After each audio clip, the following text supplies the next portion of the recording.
What's up and welcome to Idle Insights, a show where each week I, Treavor Bettis, talk to interesting people about idle champions and Dungeons and Dragons. And with me this week is the amazing Gabe Hicks. Hi, that's Hello. me. It is you. How you doing today? I'm good. It's a nice day. I have, now that I look at it, 4 types of candy on my work desk. That's a great day. Yeah, I'm off to a great start. Gabe, if there's people that somehow are in the chat and don't know who are you for those fine folks? I am a voice actor, cosplayer, game designer. I have done game design for Darrington Press, Ukatoa. I'm currently senior game designer at Steamforged Games. I have been on Dimension 20 for this as DM for the season of Shriek Week. Yeah. You can find me as the host of Rooster Teeth's D&D show, D&D Butt. I don't know. I do a lot of stuff. That's a lot of stuff. That is a lot of stuff. It's so much stuff that if people don't know who you are, I literally can't fathom that because you're it's all awesome. over the place. Because then I get to be somebody else that day. I have a really bad habit of like going to Ren fairs and stuff and giving people like a fake name, but then like some of them come back and they're like, "Hey, George," and I'm like, "Oh no." Yeah, yes. you have to remember the personas. You got to remember that one. Though it is weird when you're with a group of friends and then someone's like, "Hey, Greg," and you're like, I'm Greg, everyone." And the thing is, like, I don't have enough local friends that play along. Like, yeah, someone's like, "Gabe," I'm like, "You better shut up. You better let me have this. They offered me a free turkey leg. My name is George until we leave."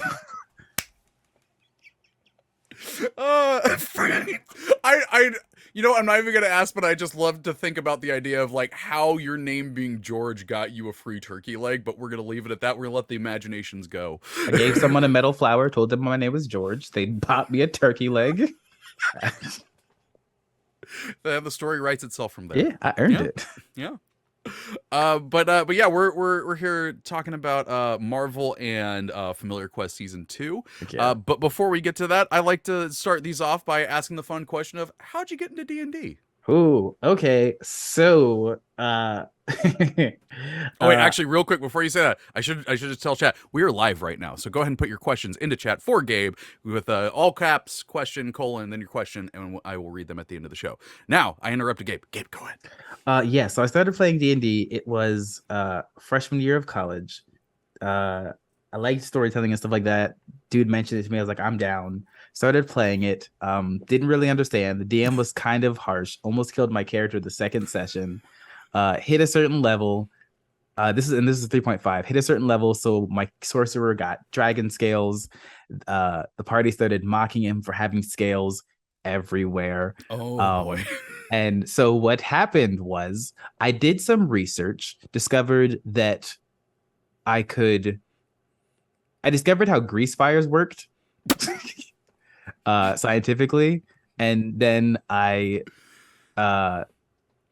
tied up the paladin in a house. Oh my god! Started a grease fire using my dragon breath and water and oil. And then as a sorcerer and charismatic, I convinced the townspeople to throw water on the fire, which you're not supposed to do for a real grease fire. I froze the barbarian's feet and dropped him in a well. Okay, I want everyone to know that before we started doing this show, I told Gabe that I was going to ask this question, and he just tells me, "Oh yeah, I may have like almost TPK'd my starting party. I thought it was like a oopsie fireball." Yep. Oh, I know what you thought. I know what you thought. Now, the reason I say I almost got a TPK was because the cleric got away. And his name was ironically Innocent. The cleric got away. And oh man, that was, I want you to know, that was over 10 years ago, and it sticks with me. That's gonna stick with me for the next 10 years. That is the one mistake that but you know what? I learned that day. I still talk to that dude who played the cleric too.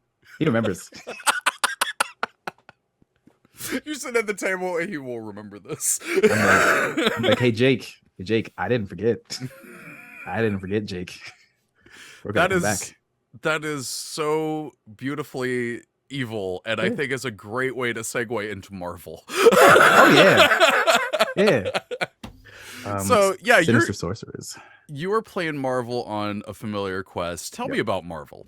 Marvel is so he is an imp familiar, and I wanted I was like I like to consider how can I take rules as written and make it weird.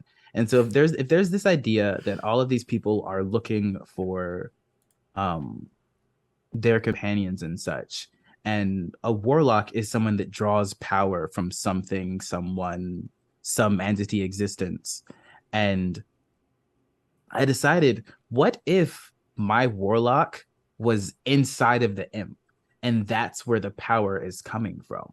And Mm. a Pact of the Chain warlock gets an imp familiar.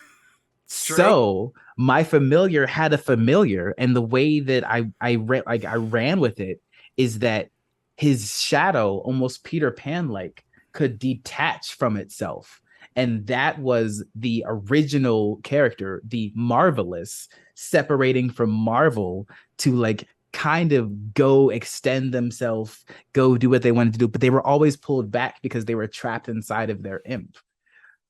I'm gonna be honest. Terrible high school Trevor is just immediately equating this to the Yu-Gi-Oh manga.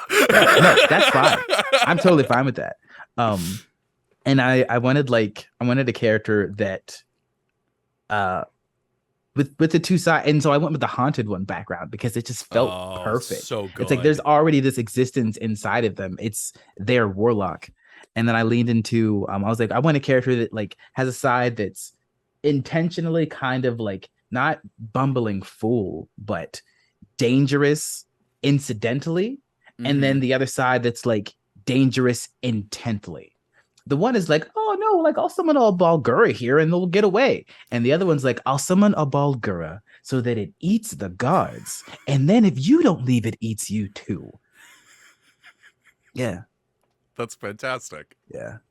So you talked a little bit of like the way that the characters were and stuff. What was some of the inspiration for Marvel? Like how'd you end up coming up with them? Like besides like just the initial like this is a cool thing. Um, I like I like exploring the fantasy that D&D has with like the difference of like devils and demons, uh because the fact that they're separate but celestials aren't means Mm-hmm. that there's some extra dichotomy of how it works together. And so I wanted to make like an imp who I'm pretty sure is a devil, and they are pursuing power from demons.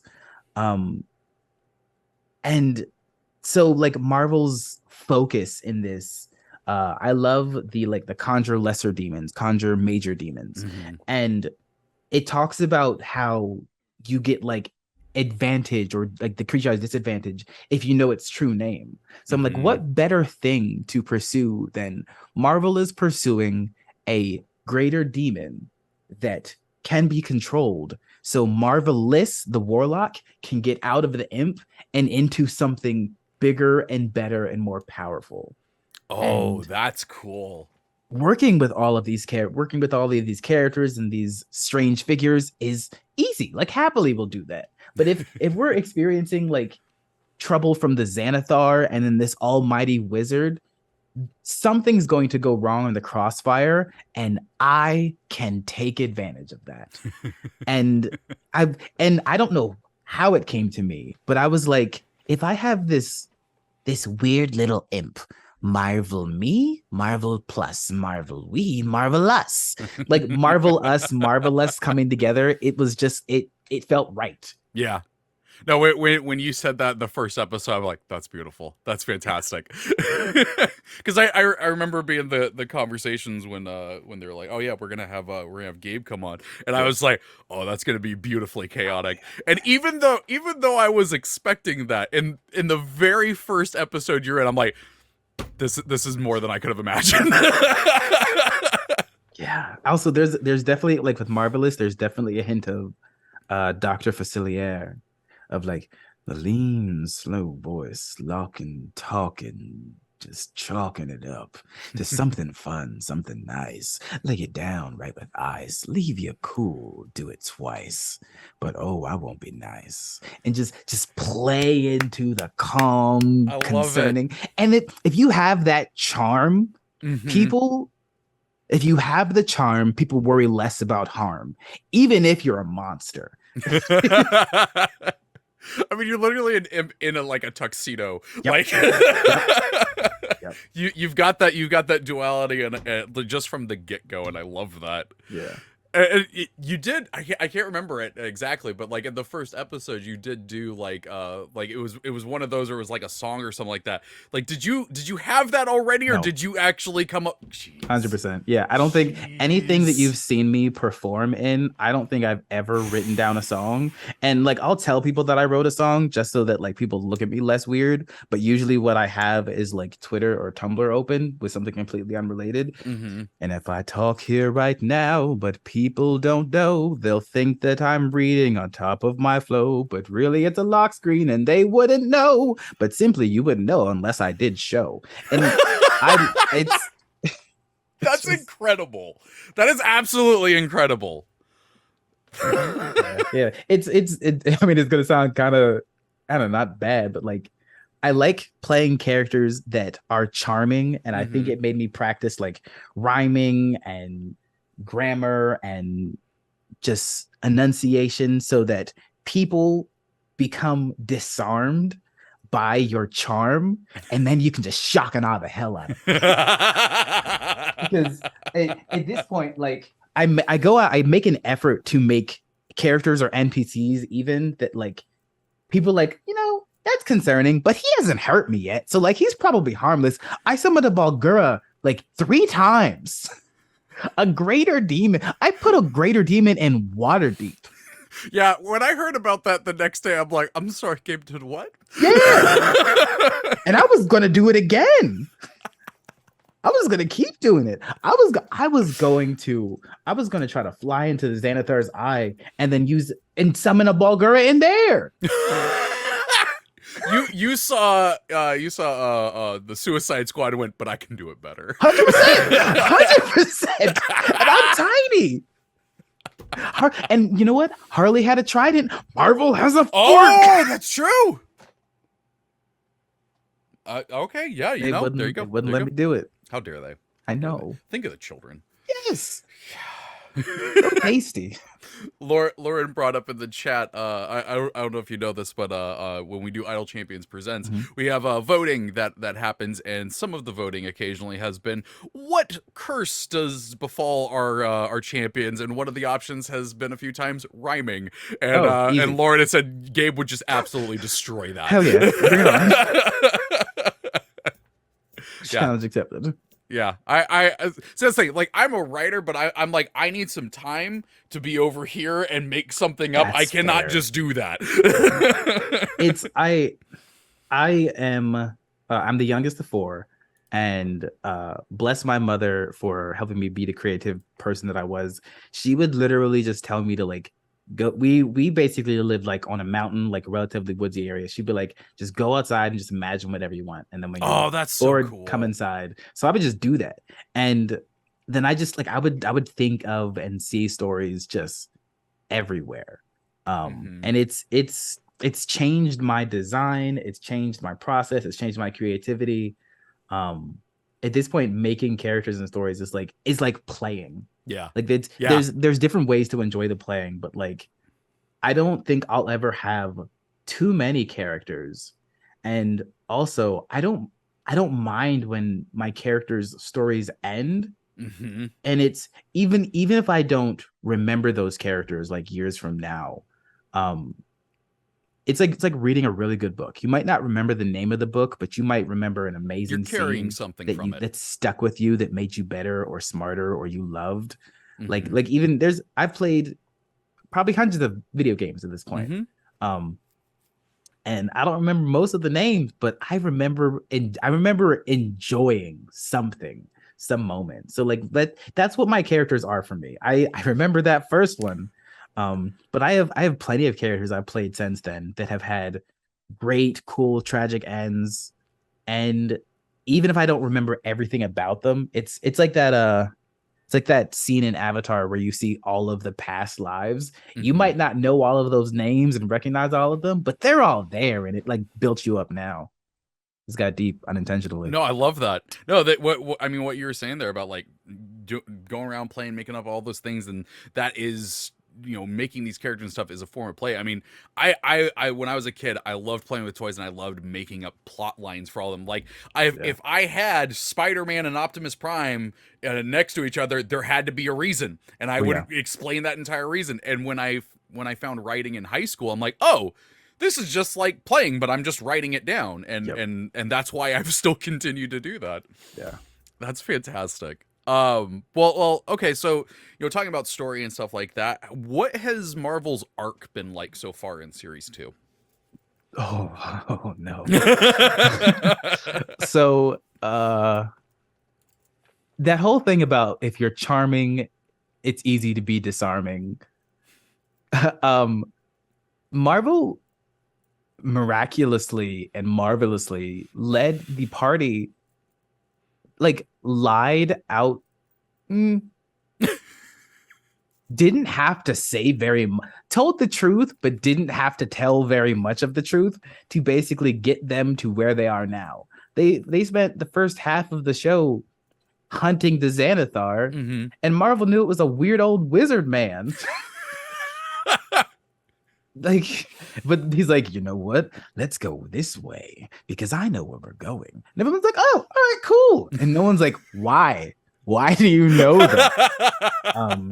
It's so he's and now he has the trade for bringing more familiars to Hallister was that he got the name of a Balgura and a Shadow Demon, the true names. So he's got that in his back pocket. And now that Hallister and the Xanathar are in the same...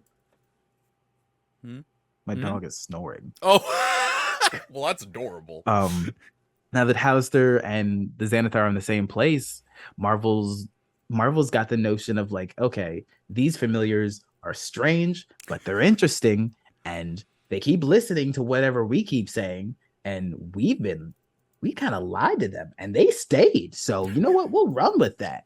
And now it's that point of like, okay, Hallister and the Xanathar, two opposing sides. They both take control of two different regions. Neither of them was really trying to expand their power, but they were just in conflict with each other.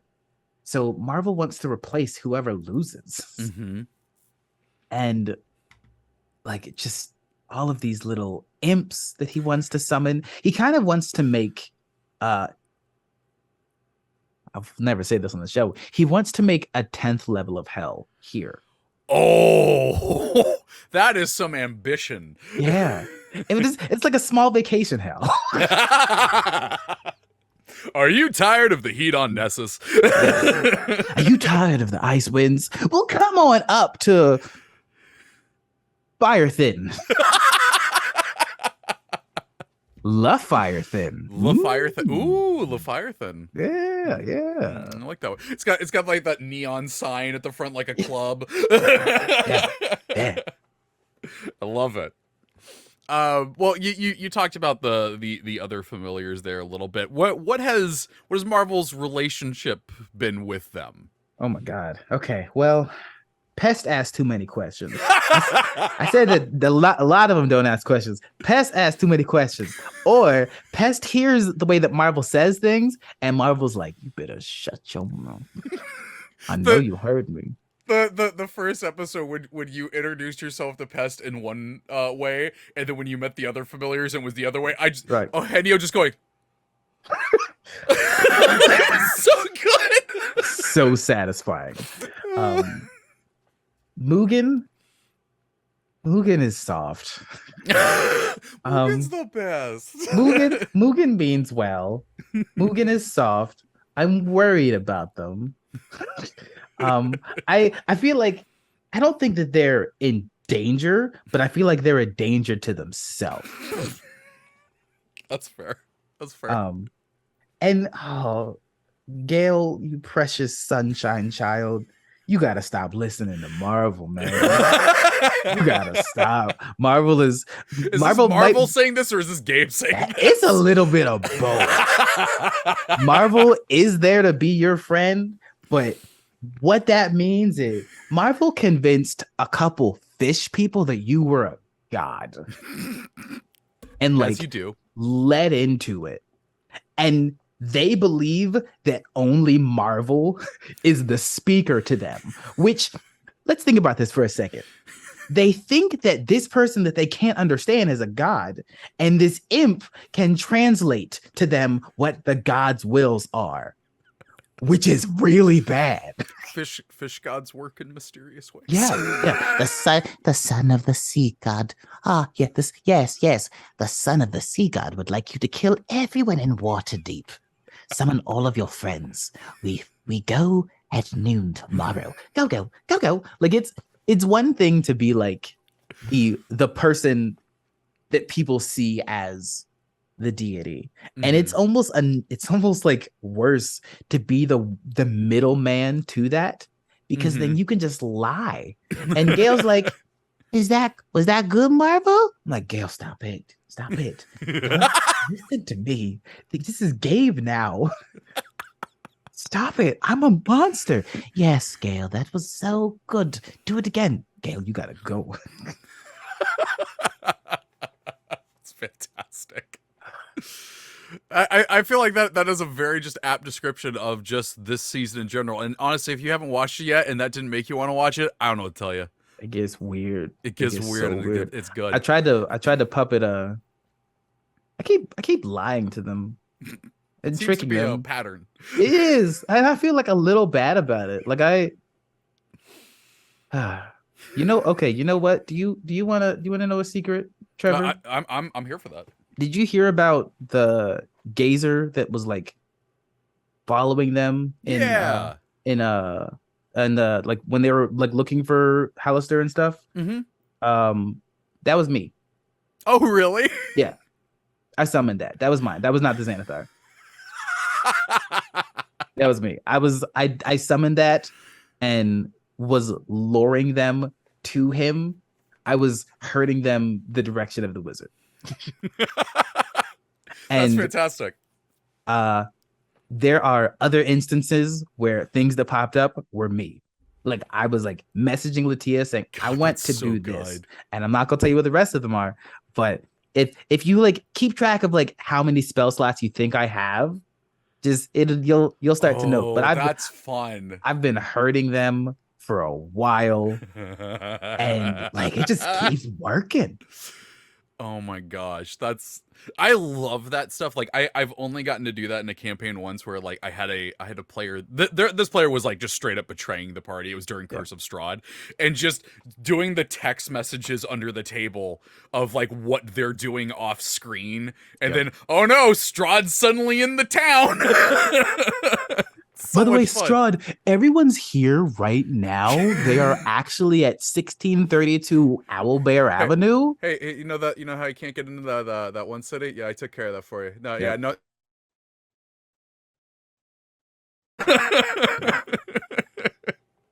Yeah, it's so much fun. It's so much fun. But I want to change gears here for a moment. Talk about something that you brought up before we went live. You wrote a kids book. Yeah, which is a great segue from you being an evil imp. I know. Okay, so here's why I'm a good kids book writer. Every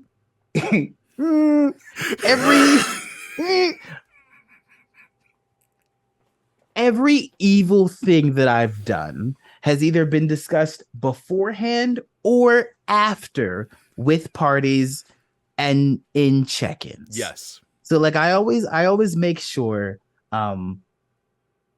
something, and I'll even go into the kids book because I talk about like having those conversations and having the session zero and making sure that everyone, because at the end of the day, we're here to play the game. Mm-hmm. We all want to play the game differently. To be honest, I don't feel like if character death is something that you want in your game, then it's great to engage in that. And if it's something that you don't want in your game, you don't have to play with that, because some people might not want to have that worry. They just want to dive into a fantasy world, feel like it's a video game. Yeah. They can start over, whatever, especially in one shots. And something that's important to me is like in one shots, I tell people like outright out the gate, hey, I'm not going to kill your character. If you go down, we can figure that out. If you decide you want your character to die, tell me that. We can lean into that. But I love that. I'm not going to kill your character in a one shot when we have only so much time that we're going to run through this thing. Yep. And I like, and if we are going to have something be dangerous or dire, like upfront, like, hey, this is going to be dangerous. You will have a chance to run. If you do not run, you might die. And just being upfront with that. Yeah. So, I wrote a kid's guide to tabletop role-playing games. It will come out June of next year. And I actually think we got a link that we can drop in the chat. Hell yeah. I think you can even pre-order it. Oh, heck yeah. I'm so excited. It has been such a labor of love. I talked with a bunch of just different designers and writers and mini painters. And there's little bits and pieces of like playing through. I made a little dice system so that I assume most people have like a 6-sided die in their home for whatever board games. There's a little RPG system I built inside of the book for that, so kids can like make characters and roll that kind of stuff. I wanted to make a book that my 13-year-old nephew could read and understand D&D, or my age indiscernible mother, because I'm smart, could like read this book, understand it, and then play games with my nephew or play games with me and understand what these ideas are, ways to like ways to introduce people to D&D or Pathfinder or tabletop that just don't really know where to start. Yeah. And as weird as it is to say, looking at things that are designed for kids as an adult will probably be one of the most resourceful things you will get when you are looking to get entry level into something. Because when it's designed for kids, there's extra effort and love and care put into making sure this is digestible in a way that won't overcomplicate it for you. Yeah. So we talk about safety check-ins. We talk about different types of games that you want to play. We talk about what the different die types are. We talk about loosely what the different like classes are in D&D. We talk a little bit about origins. We talk about playing GM-less games or like being the DM. We talk about if you're not sure, make sure to have someone that you can rely on, like an adult or a mentor or something when it's happening. Because even now, I'll be like, I never want to get to a point where I'm stressed in a game. And I wish I'd had a book where someone's like, and if you're not sure what to do, stop and just talk to everyone. Oh, like, man. Oh, yeah. Because we might know that in our head, but sometimes I feel like we need to feel like someone tells us that we're allowed to do that before we actually feel like we can. And we're probably not going to hear it unless we ask for it. No, I mean, man, that is such deep truth. I remember, God, it's like 10 years ago now, playing 4th edition with my friends. Yep. I hit this breaking point of like, okay, I need to have real talk quickly because I don't know what to do. And we had a discussion at the table. I went, oh, we can just do this? I don't have to have all this pressure on me as the DM to know everything? Oh, cool. Yep. And yeah, man, that would have been great to have a book back then that just told me that. Yeah. And I like even still, my hope for this book is that younger storytellers have more tools than I had to tell the most exciting, fun, interesting stories they can. And I hope that kids also see themselves in this book. Something that was important was I wanted the cover to have a little girl being the DM. I was like, yeah, like do it. I wanted I wanted there to be a little girl. I also wanted the artwork to include like you on the left, there's the kid who's in a wheelchair. Yeah. And they're mounted on a horse. It is going to the imagination. I don't see that in like books of fantasy stuff. And if I do, I see it with a focus on that. And that is a good thing. Yeah. I want both though. Yeah. I want kids to see it as a focus so that they feel seen. And I want the kid who saw this book that is in a wheelchair or on crutches or whatever the case is, see themselves in this world, this adventure, being able to engage in this in the same way as well as everyone else. Like I don't see enough books with DMs on it and then having little girls or girls involved in any way. Mm-hmm. I don't see many people in wheelchairs or any way that are acknowledged in these worlds. And that was something that was really, really important to me. And seeing it, like seeing the artwork come together and how they manifested it. I love the cover. It's so good. Blew my mind. It was everything that I could have asked for. Like it's colorful, it's bright, it's eye catching. It looks fantastic. That's so cool. Yeah. Well, I'm so congratulations on that. Like, I'm so excited to get this book. I'm gonna pre-order this when we're done here. Yeah. No, and I really like the fact, because one of the questions I was gonna have was like, what's the age range for this? And the fact honestly, it's like it's. So I see those books that like say like number plus. It's kind of like 10 plus. Like, okay, if you're 10 or older, you will probably be able to engage with this. Okay. And if the idea of it being a kid's guide makes you feel some type of way, you can even just treat it as a newcomer's guide. Because the notion is it's meant to be similar. Okay. But if you say a newcomer's guide versus a kid's guide, kids are probably not going to feel like it's as offered to them. Yeah. Yeah. I mean, it makes me want to have 2 of these on hand, so that way, if I have someone who's interested in getting into TTRPGs, no matter their age, I can be like, here. Yeah, that's so cool. Let's see here. I'm making sure of something real quick. Okay, makes sense. Well, you know what? It's not in here, chat, or in our text doc right now. But Martin, let's get the giveaway going here in a little bit. Heck yeah! We're gonna do a giveaway here, and there's gonna be a keyword that Martin will give me, and I'll let you all know, and then you can put it all in the chat, and you can win 42 chests of any chest that you want, except Bahamut. You can't get Bahamut chests; they're special.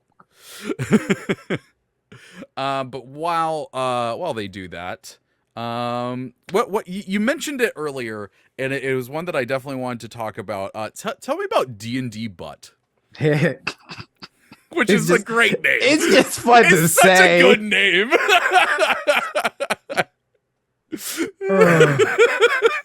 And voice to text never gets it right.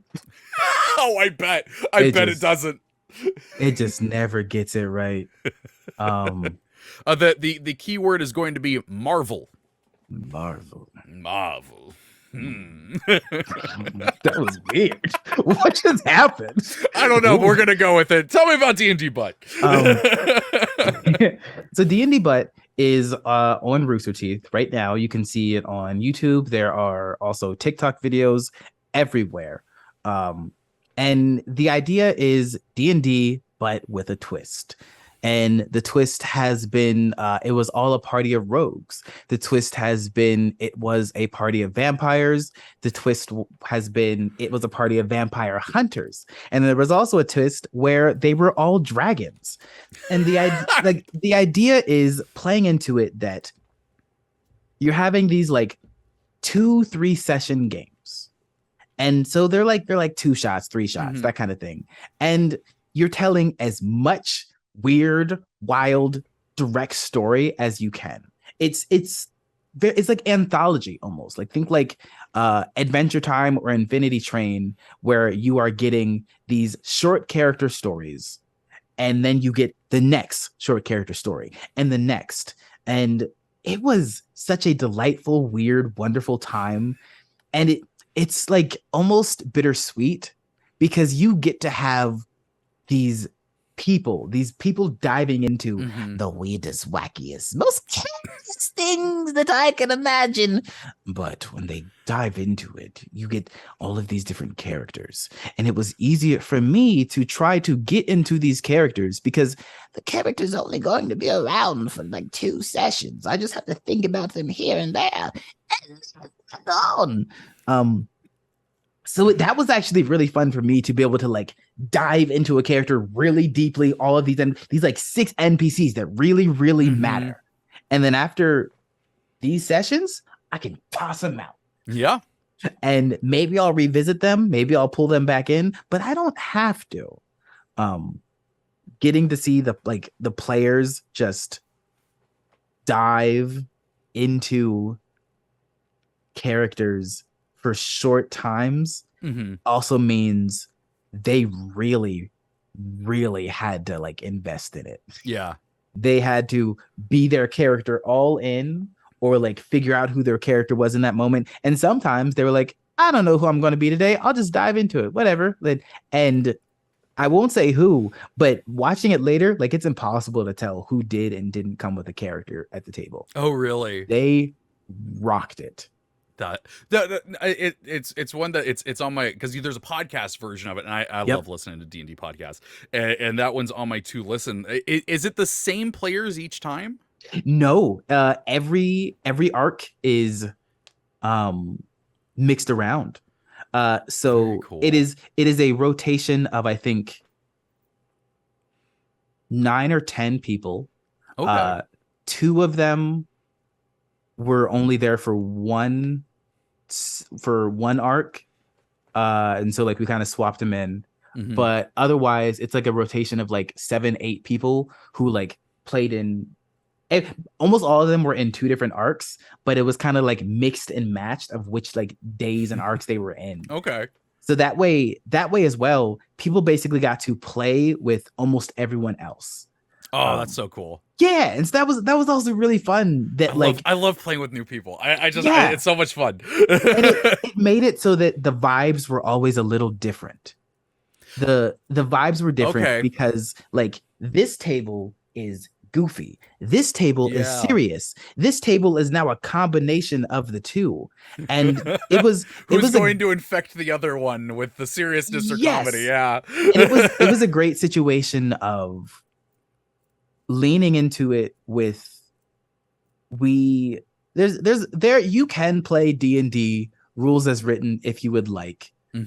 But if I'm going to run a show called D&D, but I'm going to change some stuff. It's D&D, but, and having that meant like, okay, you know what? I love the notion of rule of cool. If it's cool, if it's interesting, and you can give me like something fun to play off, we're going to do it. So when you have vampire hunters and you tell me that someone has been wearing a glove and inside of that glove is multiple cloves of garlic that they've been soaking their hand in for like years, I'm going to be like, all right, that's weird. But I'm intrigued. And you know what that made me do? It made me look it up. Apparently, garlic can be really good for your skin. So it can also be really bad. Oh, okay, there it is. So I was like, I even told him, I was like, you know what? Roll for me. Tell me high or low. I love a roll like that. He rolled. He got high. That man had basically a golden god garlic fist. That's beautiful. That glove. That's beautiful. You check it. It's just like it's shimmering. Yep. And does one of those like SpongeBob like. He hits a vampire. Like it happens. That's so good. It's a very satisfying moment for everyone involved. Oh, I gotta listen to that one. Yeah. God. And I like there is a moment where I'll even find you a clip later. He said that he's doing that, and I just because we didn't talk about that. We did not talk about that ahead of time. He's just like, yeah, I've got the garlic fist. Oh God. Who was the player that did that? Jeff. Yeah, that checks out. Man was like, I just got a garlic, and I'm just like, all right, we talked about a lot of stuff. We didn't talk about plenty of opportunity to bring this up. We did not talk about that before. We talked about all this other character stuff. We did not talk about that until the camera was on. I bet. You know what? You're not gonna catch me slipping. Let's do it, garlic man. I love it. I love it.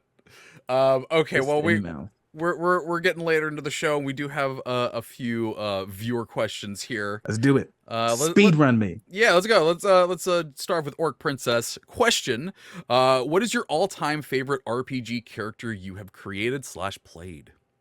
Ooh. That they're coming out of the gate swinging.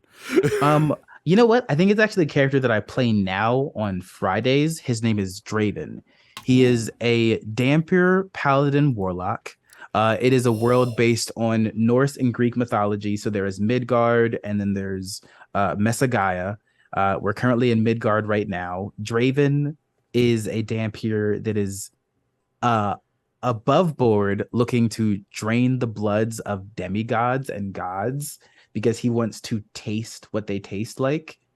He also has said verbal, and like all of the gods exist in this world physically. Yeah. He's also said above board that he wants to punish Zeus.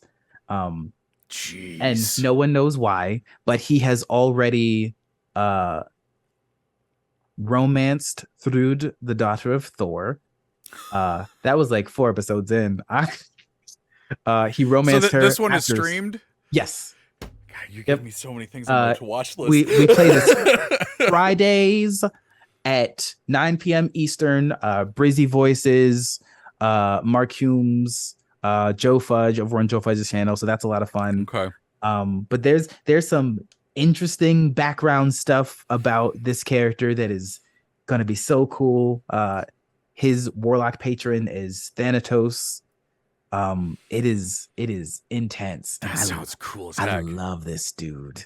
He's also, you just saying Dampier Paladin Warlock is like the 3 coolest things. Also, I can use Warlock spell slots to smite, and then I get those back on a short rest. Mm-hmm.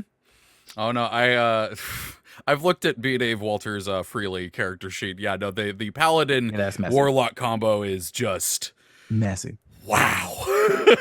Messy. Kara has a question. Gabe, have you ever made it to the Bristol Renaissance Fair in Wisconsin? I haven't, but I have been making it a quest to visit as many Renaissance fairs as I can. I have done New York, Maryland, Pennsylvania, and Minneapolis. Heck yeah. I'm a check them off. Man, I've been to one Renaissance fair near LA in the dead of summer, and I was wearing cargo shorts, and everyone pointed it out. Why would you so? It was not good. Let's see. Fenko Fafu, I'm gonna go with. Hell yeah. Question. Gabe, what do you feel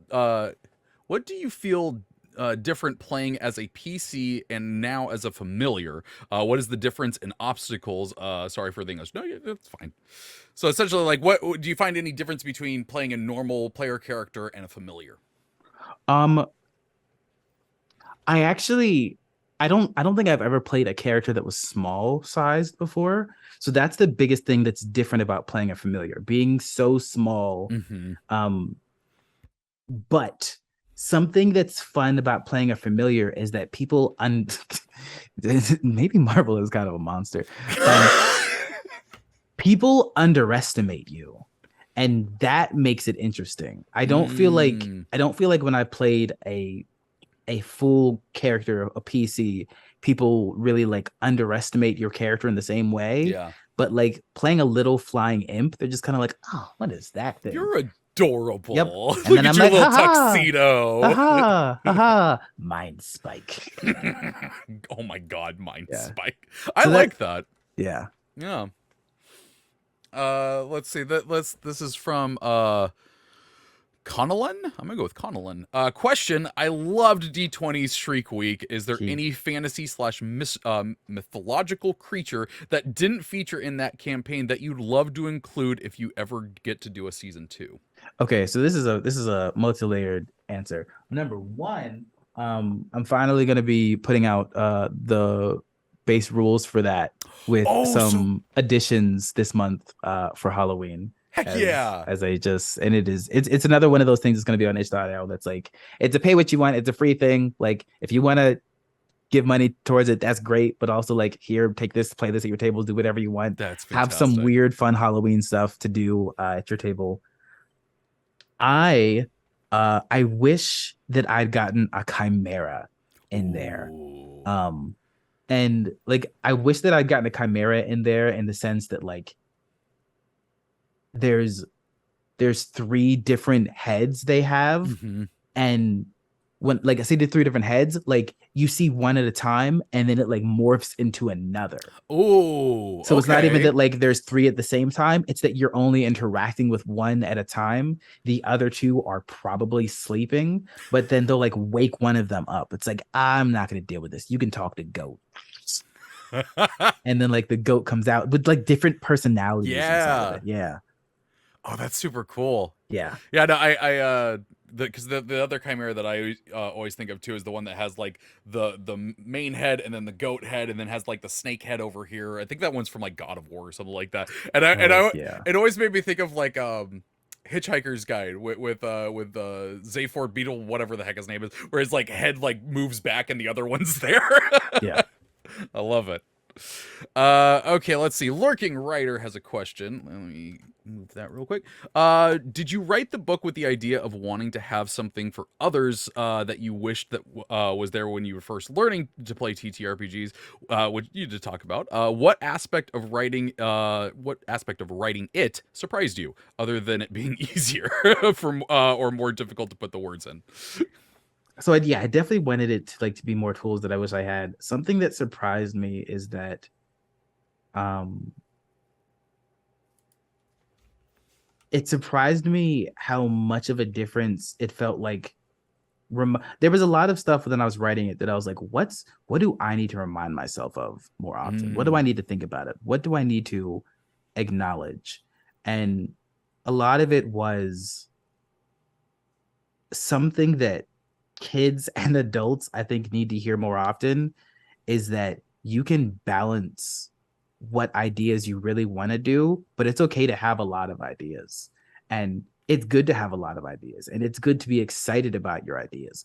Being excited doesn't mean you have to do all of them, mm-hmm. but like when you're writing and when you're creating and when you're storytelling, it's okay to be excited. You might have to scope it down, you might have to scale it down, you're gonna have to like talk it through and refine it, but like it's okay to be excited. And at some point, and I have it back, but there was definitely a point when like I lost that a little bit, and I was Mm. like, you know what? Nah, I need to relax. Like this probably isn't as cool as I was thinking. But then at some point, I was like, actually, who cares? I think this is cool. You know what? those those nine people right there, maybe they don't think that's cool. But if those nine people don't think this is cool, I'm not making this for them. Yeah. I'm not designing for them. Those two people who really like werewolves, really like this story, they're really excited about it. Those are also the people that I want at my table. Um, and also the idea that like you don't have to play at a table that you're not happy. Mm. Um, if you're not happy, please talk about it. Yeah. Please talk about it. Please don't sit there quiet at a table if you're unhappy Yeah. because you think that you're supposed to be quiet. And that's another habit that I was really bad with as a kid. And I'm better with on tabletop stuff and like talking through it and getting through it now. But like, I don't ever want someone young or old or medium, whatever, um, to be at a table where they're unhappy and feel like it's better if they don't say anything. Mm. I hope there's like 3 or 4 paragraphs talking about that and like ideas of how to bring it up and ideas of how to approach it. And if you don't feel comfortable bringing it up to the table, talking to individuals, um, or like just one person, or like talking to like an adult or something that might be able to work as like a mediator, and you can ask them not to say anything. But like, I don't want people coming into this in a new way, getting excited, getting upset about something, keeping quiet, and then they lose their love of these games because it's tied to the idea that they're not allowed to speak and be excited. Never. Yeah. No. Not in my house. I love that. That's fantastic. Yeah. I I don't know what to say there other than I full-heartedly agree. Yeah. I've played a plenty of tables where I was like, you know what? I'll just deal with it. Yeah. And like the problem was I would leave those tables, like the campaign, the source session would end, and then I wasn't happy. I'm like, that wasn't fun. I spent 3 hours and I spent 3 hours and I did not have fun. Oof. That's bad. That's bad. That's bad. Yeah. Have those conversations. I would much rather a player tell me that, like, hey, I'm not having the kind of fun that I used to. I'd much rather hear that than find out years later that the entire campaign just wasn't their thing. And I'm like, I could have done something about that. Yeah. Well, we're getting later into the show, and we got another one coming up after this, so we need to start wrapping things up. Gabe, thank you so much for taking the time and sitting down with me. Absolute pleasure. This was fun. This was a blast. I loved having you on the show. If people wanted to find you and your work on the interwebs, where could they do so? You can find me at Gabe James Games pretty much across the internet.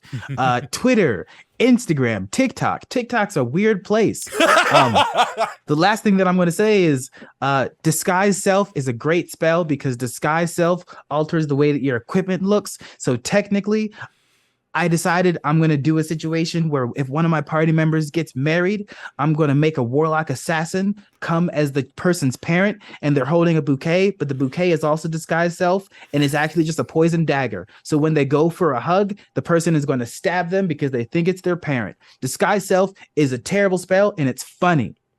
PSA. Well, yeah, thank you. That was fantastic. Yep.